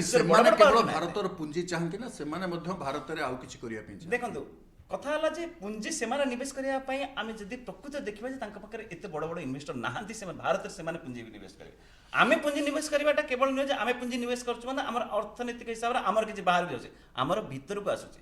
ଯଦି ଆମେ ପୁଞ୍ଜି ସେଠି ନିବେଶ କରିବା ତାହେଲେ ଆମର ତ ଆୟତ ବଢ଼ିପାରୁଛି, ଆମର ଯଦି ଏକ୍ସପୋର୍ଟ ବା ଯଦି ମାନେ ଏଇ ଯୋଉ କଥା ଆମେ କହିଲେ ଗ୍ୟାସ୍ ୟୁରାନିୟମ ସୁନା ଯଦି ଆମେ ତାଙ୍କ ପାଖରୁ ପାଇପାରିଲେ ସେମାନେ ଆମଠୁ କିଛି ଫିନିଶ୍ଡ ଗୁଡ୍ ନେଇପାରିବେ, ଫିନିଶ ଗୁଡ୍ ନେଇପାରିବେ। ଆଉ ଗୋଟେ ଦେଖନ୍ତୁ, ମୁଁ କାହିଁକି ଏଇ କଥା କହୁଛି, ବର୍ତ୍ତମାନ ଯଦି ତାଙ୍କ ଇକୋନୋମିକ୍ ରିକଭରି ବା ଚେଞ୍ଜେସ୍ ଯୋଉଟା ହେଇଛି ବର୍ତ୍ତମାନ ସମୟରେ, ସେମାନେ ଏଗ୍ରିକଲଚରାଲି ମାନେ ବେଶୀ ଥିଲେ, ବର୍ତ୍ତମାନ ଇଣ୍ଡଷ୍ଟ୍ରିଆଲ କଣ୍ଟ୍ରିବ୍ୟୁସନ୍ ବହୁତ ଅଧିକ ହେଲାଣି। वर्ल्ड कॉम्पिटिटिवनेस इंडेक्स रे जेतेबेले तांकर स्थान कौनसी प्रकार नथिला, काजाकिस्तान गोटे कंट्री जोटा कि वर्ल्ड कॉम्पिटिटिवनेस इंडेक्स रे वर्तमान मध्य तार रैंकिंग आसलानी। ताहार अर्थ सेमाने मध्य अर्थनैतिक दिगरे प्रगति करूचंती, प्रगति पई सेमाने निजर सामर्थ्य को मध्य करूनाते। आ गोटे सब बेले देखिबे तांकर कोन ना मॉडर्नाइजेशन, तांकर रिसर्च, एग्रीकल्चर इनोवेशन ना जोटा ये सेगुड़ाक मध्य से मॉडर्नाइजेशन कहना जेहेतु तांकर पाणीपाग रे बहुत प्रभाव रहे एपट सेपट हुए, तेणु से प्रोफेसर सतपथी जो सांघाई कोऑपरेशन संगठन, यूरेशियन इकोनॉमिक यूनियन एगुड़ाक भारत सहित संपर्कित अच्छी, तेणु ए चाभार पर सुजोग को बढ़ी। ता छड़ा जो INSTC आम कहूँ आंतर्जातिक उत्तर दक्षिण जो कॉरिडोर, तार ता जरिया जो सुएज और मेडिटेरेनियन समुद्र तुलन में हम सबुठ संक्षिप्त मार्ग जदि यहाँ हो पारा, तेणु यार मध्य सेवा केन्द्र एशिया सहित सबुठ बेसी संपर्क रही। हाँ ना देख माने प्रथम कथा जो कथा आमर डॉक्टर साहू जो कहते ताकू आम जब देखापी जाऊँ, प्रकृत में आमर इन्वेस्टमेंटा आगु कारण आमर आगु एत नाला, तार कारण आमर सरप्लस प्रोडक्ट सीना हेले आम पुणी बाहर मार्केट को जीमु, आमर तो निजर तो जी कंजप्शन जी आमर दरकार से हो नाला, बाहर जे आमदानी आम कले आमर रिक्वायरमेंट आमर फुलफिल होता, जो कि प्रधानमंत्री जो कथा कहते आत्मनिर्भर भारत कहते मेक इन इंडिया जो जो स्लोगान गुड़ाक हाँ जोटा, तेणु आमर कथा हूँ कौन कि आमर वर्तमान काम है कौन सी शक्ति एग्रीकल्चरल पावर बढ़ेकी से केबे माने हे नाहंती, सुपर पावर केबे हे नाहंती, तांकू इंडस्ट्री उपरे ध्यान देवाई पड़ो। तेणु से दृष्टि देखापी गले आमर सरप्लस प्रोडक्टा हेले आमे चाहबू जे कौ मार्केट रे ताको आमे इन्वेस्ट करि पारिबू, कारण सब मार्केट रे कॉम्पिटिटिव मार्केट रही, तेणु आमको देखापी पड़ो सॉफ्ट टार्गेट जो मार्केट के आमर जिनसर काटती रही जोटा को नहीं पारिबो। ता छड़ा आपण जोटा कहतले जन धर अफगानिस्तान जो इन्वेस्टमेंट हैला बर्तमान सेटा माने किछि जीरो हे गला बळे लागुची, भविष्य रे कोन होबो कहि हो नाही, किंतु मते मोर जहा असेसमेंट सेटा अफगानिस्तान रे हमर जो इन्वेस्टमेंट हेटा होची जीवन नाही पूरा मूल्यहीन हबो नाही, किंतु समय दिने कहबो पारस्परिक संपर्क लोक मानक संगे भारत प्रति अनुग्रहित, तालिबान माने भी सेमाने डायरेक्टली न हेले भी इनडायरेक्टली सेमाने जानिचंती आमे जदि वंचिबो पाकिस्तान पई वंचिबुनी कि चीन पई वंचिबुनी, आमे जदि वंचिबो तो भारत पई वंचिबो, तांकर जो इन्फ्लेशन अवस्था बर्तमान मुद्रास्फीति अवस्था, तेणु आमे भारत पई वंचिबो। तेणु एई सब जिनिस रे हमर वर्तमान रा काम हला जे आमे से देखो आ गुटा हो आईटी सेक्टर जो डॉक्टर साहब कहते आईटी सेक्टर रे माने आमर एत बड़ स्ट्रेंथ सेटा जे माने यही तो देश गुड़ाक छाड़तु, किंतु यूरोपीय देश अमेरिका रे भी आमर बहुत बड़ भूमिका रही आईटी सेक्टर रे, तेणु सेटा को आईटी सेक्टरटा गोटे टार्गेट आमर वर्तमान यही जो देश मानक पई जो थे कि सेमानकर वर्चुअली सेमाने नोभिस से कंट्री गुड़ाक तांकर विशेष किछि जानि नाहंती बा भूमिका विशेष नाही, तेणु सेमानकर जो एग्रीकल्चर रो जमाने सेमाने जो इंडस्ट्रियल को सेमाने मूव करूचंती आ से नेसेंट स्टेज रे जस्ट आरंभ अवस्था जो गुड़ाक रही से आमे जदि तांकर इकोनॉमीटा भितर जदि आमे ताको प्रवेश जदि करि पारिमु सेटा हमर बहुत बड़ सफलता रहिबो। आमे प्रवेश एथि पे करि पारिबो। आ गोटे कथा हला मु कहउतली जोटा जे तांकर मुंडो पिछा जे देखिबो मुंडो पिछा आय मध्ये तांका पाखरे जदि मने थिबो जेतेबेले विगत तांका बारे परचेजिंग पावर रही नवम दशंधि रे जेतेबेले जो पेरिस्ट्रोइका ग्लासनोस्ट आसिला यूएसएसआर भांगी गला सेतेबेले आपण देखिथिबे तांको मुद्रास्फीति जेमति बढ़िला गोटे गोटे जगह 2000 3000 गुणा हेगला, गोटे गोटे पाउरुटीर दाम मध्ये एते अधिक हेगला सेमाने किणी पारले, से जगह रु सेमाने तळे आसीचंती बाहर करी निश्चित भाव में से चाहूए बर्तमान यहाँ स्टाबिलाइज करू एवं अर्थनीति देखो तार कथा हला जो प्रकृत में जितेबाला से सोवियत यूनियन पार्ट होगी थिले जे सोवियत यूनियन कहीं डिसमेंटल है सेटा गोटे गोटे बड़ अन्य गोटे कथा, किंतु जितेबाला यही जो देश गुड़ाक यही जितेबाला थिले सेतेबाला तांकर निजर किछि स्वाधीनता बोली किछि नथिला, ତାଙ୍କର ଯେଉଁ ଅର୍ଥନୈତିକ ଅବସ୍ଥା ପୁରା ଏକଦମ ରେଭେଷ୍ଟ ହେଇଥିଲା। କାରଣ ଯେଉଁ ବଡ଼ ଜର୍ଜିଆ ହେଲା, ଋଷିଆ ହେଲା, ଏମାନେ ଭାର୍ଚୁଆଲି ତାଙ୍କର ଯେଉଁ ମାଡ଼ି ବସିଥିଲେ, ତାଙ୍କର ଯେତିକି ବି ଇନକମ୍ ହେଉଥିଲା ତାକୁ ସେମାନେ ପ୍ରାୟ ମାଡ଼ି ବସିଥିଲେ। ତେଣୁ ଏଇ ଯେଉଁ ଛୋଟିଆ ଯେଉଁ ୟୁନିୟନ ରିପବ୍ଲିକ ଗୁଡ଼ାକ ରହିଲେ ସେଠି ଯେଉଁ ଲାଟଭିଆ, ଲିଥୁଆନିଆ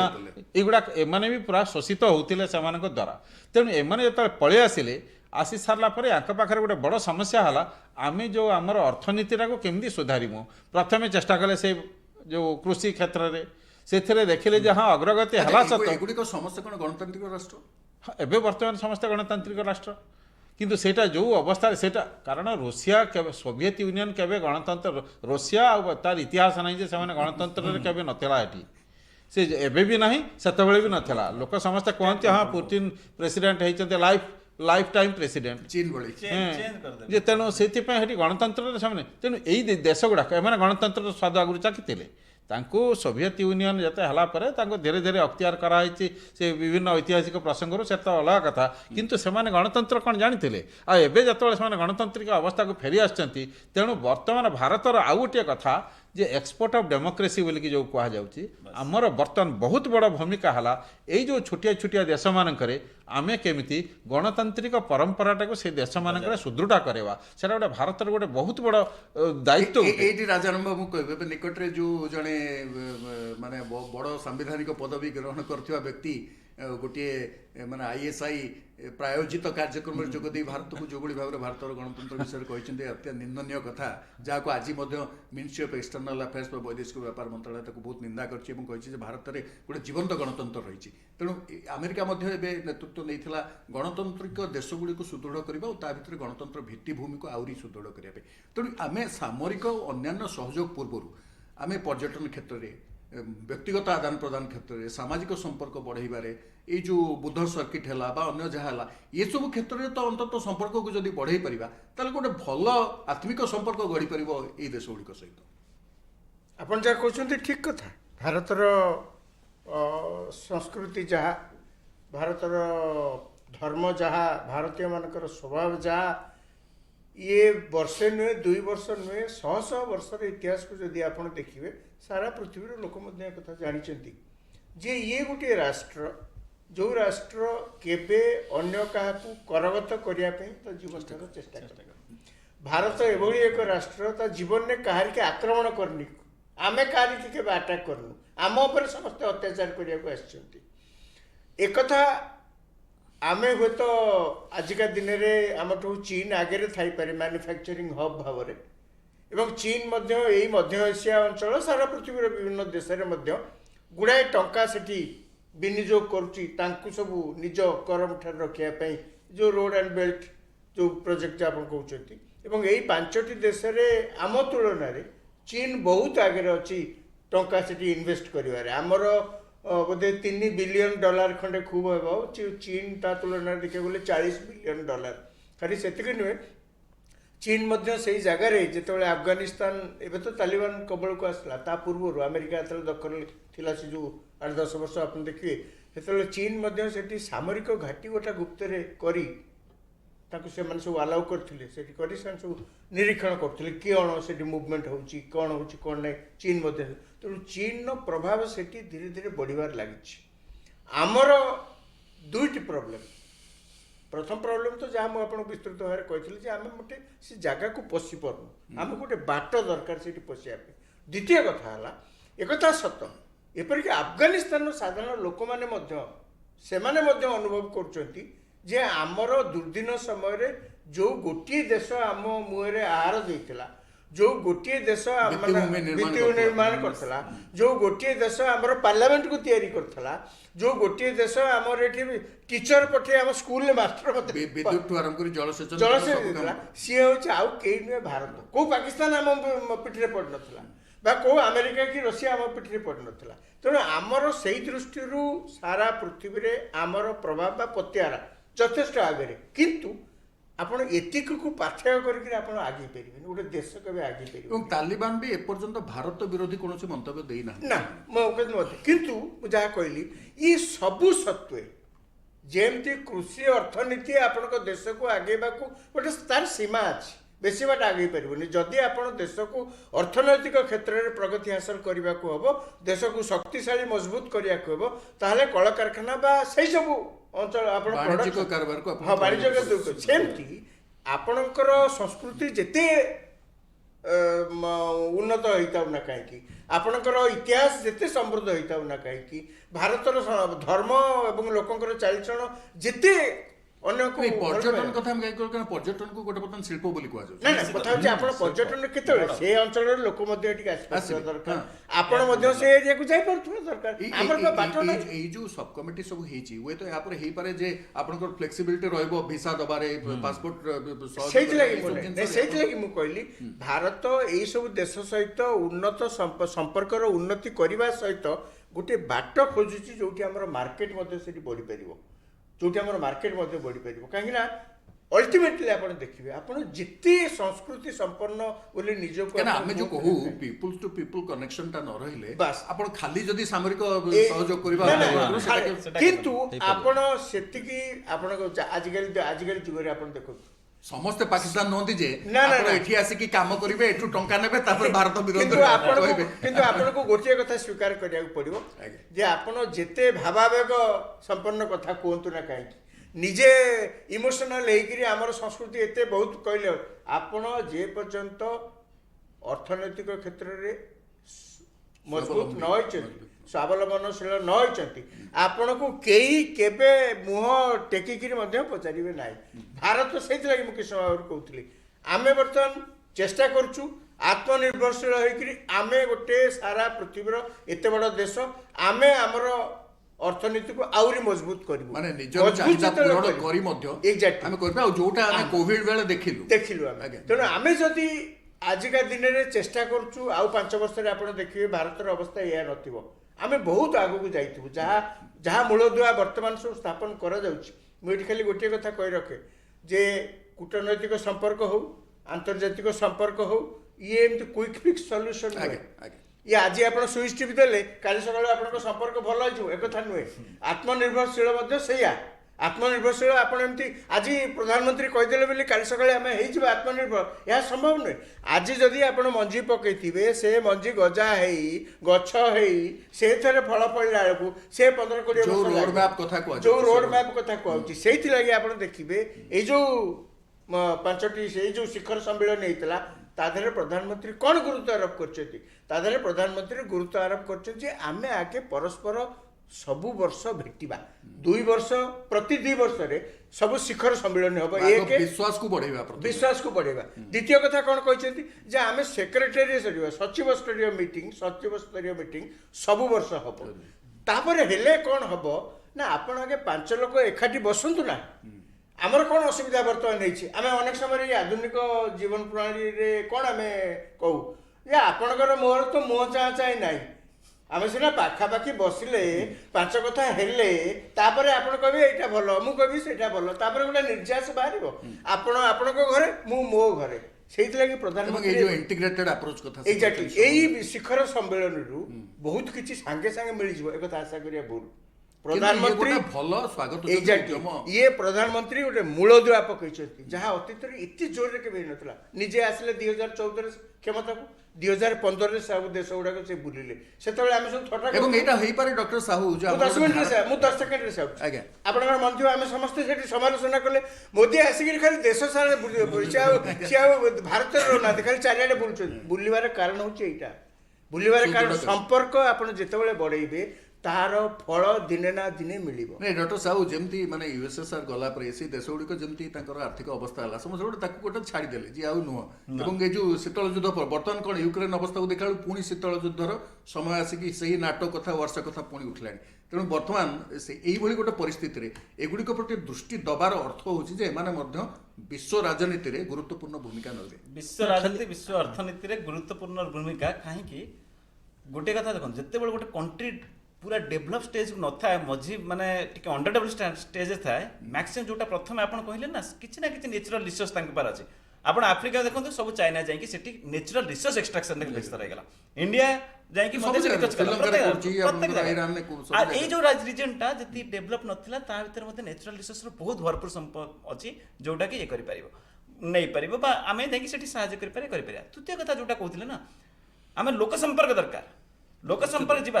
ସେଇଥିରେ ଟୁରିଜିମ୍ ହସ୍ପିଟାଲିଟି ସେକ୍ଟରରେ ବହୁତ ବଡ଼ ଇଏ ଅଛି, ଯୋଉଥିପାଇଁ ମୁଁ କହିଲି ଯେ GMR ପର୍ଯ୍ୟନ୍ତ ସେମାନେ ଯାଇକି airport development, cargo sector development ସେଗୁଡାକ ମଧ୍ୟ କରିଛନ୍ତି। ଏବଂ ଯଦି ତାଙ୍କର ଆମର ଭାଷାରେ ମଧ୍ୟ ସମାନତା ଅଛି, ଗୋଟେ ଅଭିଧାନ ପ୍ରସ୍ତୁତ ପାଇଁ କହୁଛି, ମାନେ ଏତେ ଆଦାନ ପ୍ରଦାନ ଥିଲା ଯେ ଅଛି। ଆମେ ମାନେ କାହାକୁ ଯାଇକି କେବେ ଯାଇକି ଆଟାକ୍ କରିକି ବା ଇଏ କରୁନୁ। ଆପଣ ଦେଖନ୍ତୁ ବାଜପେୟୀ ଯେତେବେଳେ ଯାଇଥିଲେ ଆଫଗାନିସ୍ତାନ କଣ କହୁଥିଲେ, ମୁଁ ଯାଇ କନିଷ୍କ ହୋଟେଲରେ ରହିଲି, କିନ୍ତୁ ଯେତେବେଳେ କହିଲି ଗଜନି ଯିବା ପାଇଁ ସେ କହିଲେ ଏଟା ଗୋଟେ କୋଉଠି ତେଣୁ ଆମର ବିସ୍ତାରବାଦର ସେଭଳି ଚିନ୍ତା ନଥିଲା। ଆମେ ଥିଲା ଯେ ଆମେ ବର୍ତ୍ତମାନ ପରିସ୍ଥିତିରେ ଯୋଉଟା କରୁଛୁ ଯେ ଆମେ ସମସ୍ତଙ୍କୁ ଆର୍ଥିକ ହିସାବରେ ମାନେ ଇନକ୍ଲୁଜନ କରିବୁ, ଆମେ ସମସ୍ତଙ୍କ ପାଖରେ ପହଞ୍ଚି ପାରିବୁ, ଆଉ ସେମାନଙ୍କର ବୃଦ୍ଧି ଏବଂ ଆମର ବୃଦ୍ଧି ମଧ୍ୟ ହେବେ। ସେଇଟା ନାହିଁ, ସେଇ କଥା ଯେ ମୁଁ କହୁଛି ମାନେ ଦେଖନ୍ତୁ ଆପଣ ସାଧାରଣତଃ ଆମର କୂଟନୀତିରେ ଯେଉଁ ଡିପ୍ଲୋମେସିର ଗୋଟେ ବଡ଼ ଜିନିଷ ହେଲା, ତିନିଟା ହେଲା ଭାଇଟାଲ ଇଣ୍ଟରେଷ୍ଟ। ଗୋଟେ ହେଲା ପଲିଟିକାଲ ଇଣ୍ଟରେଷ୍ଟ, ଷ୍ଟ୍ରାଟେଜିକ୍ ଇଣ୍ଟରେଷ୍ଟ ବା ସିକ୍ୟୁରିଟି ଇଣ୍ଟରେଷ୍ଟ, ଆଉ ଗୋଟେ ହେଲା ଇକୋନୋମିକ୍ ଇଣ୍ଟରେଷ୍ଟ। କିନ୍ତୁ ଏ ତିନିଟାକୁ ଆପଣ କ'ଣ କି ଗୋଟେ ନେକେଡଲି ଆପଣ ସେଇଟାକୁ ରିଲେସନ୍ କାହା ସାଙ୍ଗରେ କରିପାରିବେ, ତୁମ ପାଖରେ ମୋର ସ୍ୱାର୍ଥ ଏଇଥିପାଇଁ ଅଛି, ତେଣୁ ତାକୁ ତାପରେ କୋଟିଂ ଦେବା ପାଇଁ এই প্রকার আমার যে সাংস্কৃতিক সম্পর্ক দরকার, যে ট্যুরিজম যে কথা যে পর্যটন আমি বড়াইবা, এইগুড়াক হল তা উপরে কোটি মানে সো দ্যাট লোক ভিতরে যে সম্পর্ক বড়িলে সেমানে তাঙ্ক দেশর যে অথরিটি মান উপরে অর্থনীতি বড়াইবা এবং সেমানে তাঙ্ক উপরে সেমানে প্রভাব পকাইবে যে তাঙ্ক উপরে চাপ পকাইবে যে তুমি আমি কাহিঁকি সেই দেশ সাংরে আমি ভালো সম্পর্ক রাখিপারিবা নাই। তেণু এই যে স্ট্রাটেজিক আমার যে যেতিকি ইন্টারেস্ট রয়েছে সেই ইন্টারেস্টটাকে ঘড়াইবা পাই আমକୁ ଗୋଟେ ହ୍ୟୁମାନିଟାରିଆନ୍ ରିଲେସନସିପ୍ ଆଉ ହ୍ୟୁମାନିଟାରିଆନ୍ ଫେସ୍ ଗୋଟେ ଦରକାର। ଆଉ ସେଇ ଫେସ୍ଟା ପାଇଁ ଯେ ବିଭିନ୍ନ ଆନୁଷଙ୍ଗିକ ଶିକ୍ଷା ହେଲା, ସଂସ୍କୃତି ହେଲା, ଯେଉଁ ଧର୍ମ ହେଲା, ଏଇଗୁଡ଼ାକ ହେଲା ଆନୁଷଙ୍ଗିକ ବ୍ୟବସ୍ଥା। ଏଇ ଯୋଉ ବଡ଼ ଖେଳର ଅଞ୍ଚଳ କୁହାଯାଉଛି, ତାପରେ ୟୁକ୍ରେନର ଯୋଉ ବର୍ତ୍ତମାନ ଘଟଣା ଚାଲିଛି, ୟା ଭିତରେ କ'ଣ ରହିବ ବୋଲି ଭାବୁଛି? ଏଇଟା ତ ମାନେ ବର୍ତ୍ତମାନ ଦେଖନ୍ତୁ ଏଇ କଣ୍ଟ୍ରି, ଏଇ ଯୋଉ 5ଟା କଣ୍ଟ୍ରିରେ ଯଦି ଭାରତ ଯଦି ସେଥିରେ ତାର ଯଦି କିଛି ଯଦି ପ୍ରଭାବ ଯଦି ପକେଇଲା, ତାହେଲେ ଭାରତର ୟୁକ୍ରେନ ଆଉ ରୁଷିଆର ଯେଉଁ ତାଙ୍କର ଚାଲିଛି ଏବେ ଯେଉଁ ଶୀତଳ ଯୁଦ୍ଧ ଯେଉଁ ଚାଲିଛି, ସେଥିରେ ଭାରତର ବି ଆମେରିକା ମଧ୍ୟ ପ୍ରବେଶ କରିବାକୁ ଗଲାଣି। ଆମେରିକା ତ ସେପଟରୁ ରହିଛି, ଆମେରିକା ବର୍ତ୍ତମାନ ଏଟା ଆକ୍ଚୁଆଲି ପ୍ରକୃତରେ ୟୁକ୍ରେନଟା ହେଲା ଗୋଟିଏ ସ୍କେପ୍ ଗୋଟ୍। ପ୍ରକୃତରେ ଏଟା ଗୋଟେ ଚାଲିଛି ପ୍ରକ୍ସି ୱାର୍ ଚାଲିଛି, ଦୁଇଟା ଆମେରିକା ଆଉ ରୁଷିଆ ଭିତରେ ତାଙ୍କର ପ୍ରକ୍ସି ୱାର୍ ଚାଲିଛି। ତେଣୁ ଆଫଗାନିସ୍ତାନ କିନ୍ତୁ ସେ ତାର କାରଣ ହେଉଛି କ'ଣ କି ମାନେ ଖାଲି ଟିକେ ସଂକ୍ଷେପରେ ସେ କଥାଟା କହିବା ପାଇଁ ଚାହୁଁଛି, ମାନେ ରୁଷିଆର ଇଣ୍ଟରେଷ୍ଟ ହେଲା ଯେ ନାଟୋ ସେ ଜାଗାରୁ ତାର ବର୍ଡର ଚାରିପଟରୁ ହଟିଯାଉ। ଆମେରିକା କହୁଛି ଯେ ତମେ ଆକ୍ରମଣ ସେଠି ଯଦି କଲେ ତ ତାହେଲେ it will be considered age ଆନ୍ ଆଟାକ୍ ଅନ୍ ଅସ୍, ଯେ ସେଇଥିପାଇଁ ଯେଉଁ ନାଟୋର ଯେଉଁ ତା ପ୍ରଭାବଟାକୁ ଯେମିତି ନ ବଢ଼ୁ, କିନ୍ତୁ ସେଥିରେ ସେମାନେ ବିଶେଷ ସେଟା ହୋଇପାରିବ ନାହିଁ, କାରଣ ଏଇ ପ୍ରକାର କିଛି ଦିନ ଚାଲିବ। ଆଉ କାରଣ ମୁଁ ଆଉ କିନ୍ତୁ ଏଇଥିରେ ଭାରତର ବଡ଼ ଗୋଟେ ଭୂମିକା ରହିବ, କାରଣ ଯଦି ଏଇ 5ଟା ଦେଶ ସାଙ୍ଗରେ ଭଲ ଯଦି ସମ୍ପର୍କ ରହିଲା ଏବଂ ଯଦି କିଛି ଦିନ ଯଦି ଏଇଟା ଷ୍ଟେବିଲାଇଜ୍ ଯଦି କଲା ଯଦି ଏଇ ସମ୍ପର୍କଟା ଯଦି, ତାହେଲେ ଆମେ ଧୀରେ ଧୀରେ ଅନ୍ୟ ଯେଉଁ ଅଛି ଆମର ୱେଷ୍ଟ ଏସିଆ କଣ୍ଟ୍ରି ରହିଲା ଆଉ ତା ସାଙ୍ଗରେ ଯେଉଁ ୟୁରେସିଆନ୍ କଣ୍ଟ୍ରି ଯେଉଁ ରହିଲା ୟୁକ୍ରେନ ଫୁକ୍ରେନ୍ ନେଇକି ଜଣେ ସେ ତା ସେଇ ଭିତରକୁ ବି ଆମେ ପଶିପାରିବା। ଆଉ ଏଥିରେ ଖାଲି ହେଉଛି ଯେ କୂଟନୈତିକ ସମ୍ପର୍କ ନୁହେଁ, ଏଥିରେ ଅର୍ଥନୈତିକ ସମ୍ପର୍କ ବି ଆମ ଭିତରେ ତା ସମ୍ପର୍କ ବି ରହିବ ତା ଭିତରେ। ଇଏ 5ଟା ଦେଶ ତା ସାଙ୍ଗରେ ଯେଉଁ ୱେଷ୍ଟ ଏସିଆ ରହିଲା, କାରଣ ବର୍ତ୍ତମାନ ୱେଷ୍ଟ ଏସିଆନ୍ କଣ୍ଟ୍ରିରେ ତାଙ୍କ ପାଖରେ ସିନା ତେଲ ଅଛି, ପଇସା ଅଛି, କିନ୍ତୁ ତାଙ୍କ ପାଖରେ ତ ଅନ୍ୟ କିଛି ନାହିଁ ନା। ଆଉ ଆମ ପାଖରେ ବର୍ତ୍ତମାନ ଯଥେଷ୍ଟ ରହିଛି, ଅନ୍ତତଃ ସେମାନଙ୍କୁ ଯୋଗାଇବା ପାଇଁ ଯଥେଷ୍ଟ ରହିଛି। ଆଉ ସେମାନେ ଚୀନ ଠାରୁ ରହିଛି, ଆଉ ଚୀନ ଠାରୁ ସେମାନେ ଭାରତକୁ ବେଶୀ ବିଶ୍ୱାସ କରନ୍ତି। ଇଭେନ୍ ଯଦିଓ ସେମାନେ ଯେ ପାକିସ୍ତାନ ଚେଷ୍ଟା କରେ ଯେ ସେ ଭାରତ ବିରୋଧୀ ପ୍ରଚାର କରେ, ପ୍ରଧାନମନ୍ତ୍ରୀ ଅଲରେଡି ପ୍ରତିହତ କରିସାରିଛନ୍ତି। ତେଣୁ ସେ ଦୃଷ୍ଟିରୁ ଅଏଲ୍ ପ୍ରଡ୍ୟୁସିଂ କଣ୍ଟ୍ରି ଆଉ ଇସଲାମିକ କଣ୍ଟ୍ରି ସହିତ ଯୋଉଭଳି ସମ୍ପର୍କ ବଢେଇଛନ୍ତି, ସେଇଟା ହେଉଛି ବହୁତ ବଡ଼ ଆମର ସଫଳତା। ଆମେ ଏପର୍ଯ୍ୟନ୍ତ ଆଲୋଚନା କରୁଥିଲୁ ଯେ ପ୍ରଥମ ଭାରତ ମଧ୍ୟ ଏସିଆ ଶିଖର ବୈଠକ, ତାର ଫଳାଫଳ କ'ଣ ହେବ ଏବଂ ଆଗାମୀ ଭବିଷ୍ୟତ ରୂପରେଖ କ'ଣ ହେବ। ଇଏ ଗୋଟେ ବଡ଼ ଉଦ୍ୟମ ଆରମ୍ଭ ହୋଇଛି ଏବଂ ଯେଉଁ ଅଞ୍ଚଳ ସହିତ ଅତୀତରେ ପ୍ରାୟ 12 ଶତାବ୍ଦୀ ଧରି ଆମର ଘନିଷ୍ଠ ସମ୍ପର୍କ ଥିଲା, ସେ ସମ୍ପର୍କକୁ ପୁଣି ଥରେ ମଜବୁତ କରିବା ଏବଂ ଏହା କିଭଳି ଉଭୟ ପକ୍ଷକୁ ସେମାନଙ୍କୁ ଏବଂ ଆମକୁ ସାହାଯ୍ୟ କରିବ, ସେଥିପାଇଁ ପ୍ରଚେଷ୍ଟା କରିବା। ହୁଏତ ଆଗାମୀ ଦିନ ଆମକୁ ଆଉ କିଛି ଭିନ୍ନ ଦୃଶ୍ୟ ଦେଖାଇବ। ଆଜିର ପରିକ୍ରମାକୁ ଏଇଠି ଶେଷ କରୁଛୁ। ଆପଣମାନଙ୍କୁ ଧନ୍ୟବାଦ, ନମସ୍କାର।